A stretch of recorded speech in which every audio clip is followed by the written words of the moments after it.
Oi gente, tudo bem com vocês? Bom, uma das perguntas que eu tenho mais recebido de vocês é sobre essa nova MP1171, é até o mesmo número do meu CNPI, né, 1711, que foi publicada agora no dia 30 de abril.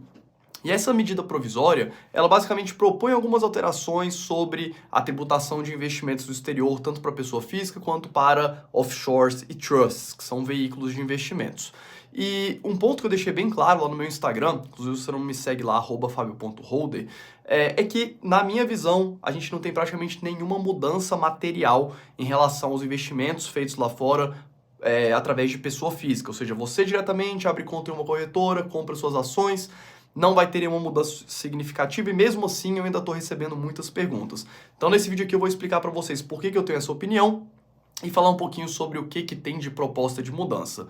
De qualquer forma, um ponto que eu queria deixar bem claro, e eu nem gostaria de estar tendo que fazer esse vídeo aqui, é porque essa medida provisória, ela sim tem um caráter de lei, toda medida provisória ela passa a valer a partir do momento que ela é publicada pelo presidente da República, só que a nossa Constituição define o seguinte: uma medida provisória que gera implicações tributárias, ela só passa a valer depois que ela é aprovada e transformada em lei na Câmara e no Senado.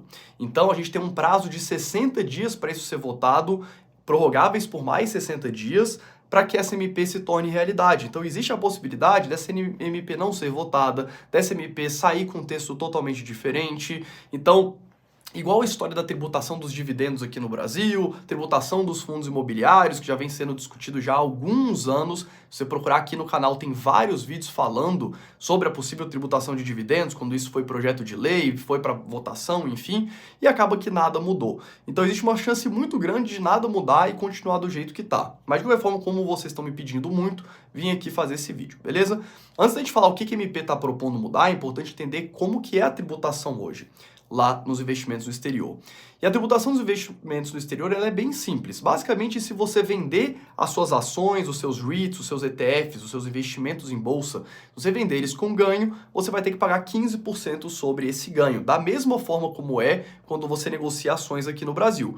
Vendeu as ações com ganho, paga 15% aqui no Brasil. Vendeu ações lá fora com 15% de ganho, ou com ganho, paga os 15% também aqui no Brasil. Para quem já investe lá fora sabe que você não precisa mexer com nada de declaração para a IRS, né, que seria a Receita Federal norte-americana. A gente que é brasileiro faz a declaração toda aqui no Brasil e eventualmente paga os impostos aqui, beleza? Então, a primeira tributação é o ganho de capital, que é quando você tem a valorização do ativo. Você recolhe aqui no Brasil 15%, mesma alíquota dos investimentos em bolsa aqui do Brasil, né, das ações.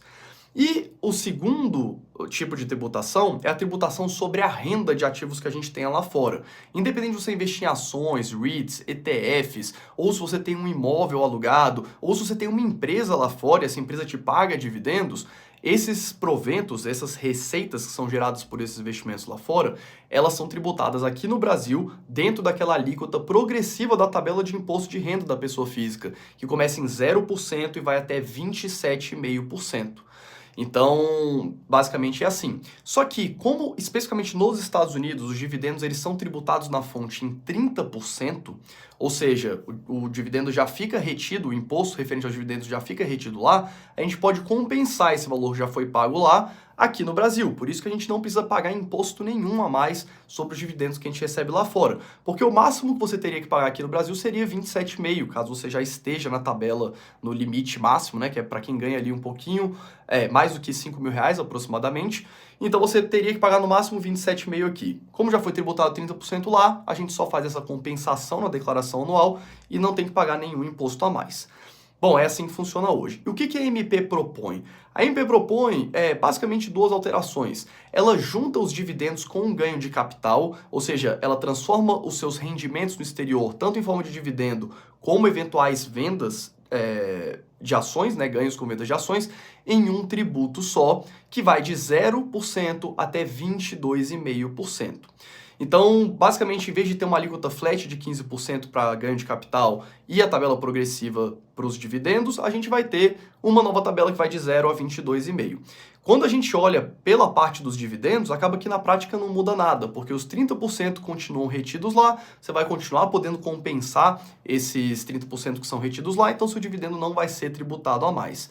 O ganho de capital sim, eventualmente, mas para quem faz o buy and hold, onde a gente praticamente nunca vende as ações, a gente basicamente tem uma estratégia de construir um patrimônio diversificado de boas empresas para colher os dividendos do futuro, você acaba na prática não tendo que vender nunca suas ações, que é o que basicamente eu falo aqui no canal. Só que em vez de ter uma alíquota flat, agora é uma alíquota que vai de 0 até 22,5%. É essa a mudança que a gente teve. Então, por isso, para quem faz o buy and hold, para quem investe no exterior na pessoa física, acaba que na prática a gente não tem nenhuma alteração. Outro ponto que é importante é que para vendas de ações, REITs e ETFs conjuntamente, a gente tem uma isenção de imposto para vendas de até R$35 mil por mês, que valia antes e continua valendo agora. Essa isenção, ela vem da lei, se eu não me engano, é a lei 9.295 de 1995, tá? Se eu não me engano, é essa lei que define essa isenção dos R$35 mil de vendas por mês, onde você é isento do ganho de capital caso você venda ações. E isso continua valendo porque a MP ela não fez nenhuma alteração específica nessa legislação. Então, por mais que a alíquota do ganho de capital agora tenha essa faixa, né, de 0 até 22,5, se você vender até R$35 mil por mês, você não vai ter que pagar ainda nenhum imposto. Então, materialmente, mesmo que seja aprovado exatamente do jeito que foi proposto, para quem investe na pessoa física, a gente não vai ter nenhuma alteração relevante. Ok? Agora, para quem investe através de offshores, o que é offshore? Basicamente é você abrir uma empresa lá fora e essa empresa investir nas ações nos Estados Unidos ou em qualquer outro país. Aí sim a gente tem uma mudança bem severa, porque basicamente a grande vantagem tributária de você ter uma offshore é porque quando você vende ações com ganho, a offshore não precisa recolher nenhum imposto. Diferente da pessoa física. Então, por exemplo, se eu comprar $100 mil em ações da Apple, as ações se valorizarem para $500 mil e eu vender, na pessoa física, na lei hoje, do jeito que eu teria que pagar 15%. A offshore, ela é totalmente isenta. Ela pode vender os 500 mil e ela simplesmente vai fazendo os investimentos e vai ser só tributada quando a offshore distribuir esse lucro para os seus investidores. Então, normalmente os investidores usam o veículo da offshore legalmente para postergar fazer o diferimento fiscal desse ganho de capital. E o que a MP propõe, basicamente, é você pegar esse veículo, né, offshore, e igualar a tributação da pessoa física. De qualquer forma, isso é muito ruim, porque normalmente as pessoas que investem através de offshore têm patrimônios muito maiores, normalmente são patrimônios de dezenas de milhões de dólares, na maioria das vezes, né? Apesar de você poder abrir uma offshore com qualquer valor, normalmente são pessoas que investem a partir de 2 milhões de dólares, 3, 4, 5, 10, 100 milhões de dólares.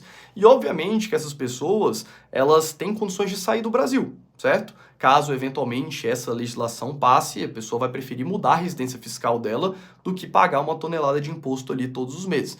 Então sim, eu acho que é bem negativo, mas eu não acho que seja um assunto para preocupação nesse momento, pelos motivos que eu já falei aqui no vídeo. Então provavelmente esse texto ainda vai ter que ser votado, provavelmente vai passar por uma comissão, essa comissão vai fazer as alterações que achar pertinente, caso venha a fazer, e isso ainda tem que ser levado para votação. Então eu não gosto de ficar perdendo muita energia com coisas que ainda não são fato. Então quando virar um fato, se for aprovado, da forma como for aprovado, é algo que não está no nosso controle, e aí sim, lá na frente, caso isso venha a acontecer, a gente decide o que a gente precisa mudar, caso a gente precise mudar alguma coisa. Mas, de novo, para quem investe na pessoa física, a minha avaliação é que não vai ter nenhuma mudança relevante material para os seus investimentos no exterior. Beleza? Então, pelo vídeo de hoje é isso. Espero que vocês tenham gostado. Deixem o seu like, compartilhem o que vocês acham que tem interesse. Isso ajuda demais aqui o canal. E eu vejo vocês no próximo vídeo.